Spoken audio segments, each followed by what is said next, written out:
Isinilbi ang search warrant sa isang lalaking senior citizen sa Barangay San Roque, Antipolo City. May report kasing natanggap ang pulisya na expired na mga lisensya ng kanyang baril, isang paglabag sa Republic Act 10591. Kabilang sa mga kinumpiska sa kanya ang isang shotgun, magnum revolver at mahigit 100 bala.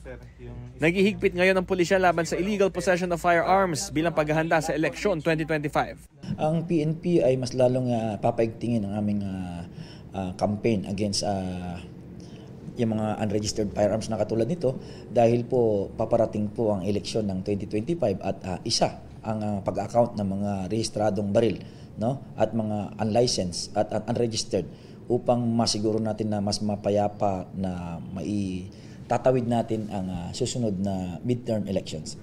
Depensa naman ng suspect, hindi niya naasikaso ang renewal ng kanyang mga baril dahil sa COVID-19 pandemic. Yung baril kasi nag-expired noong 2019. Pandemic, hindi ko na-renew. Pero lahat ng nauli sa akin may papeles.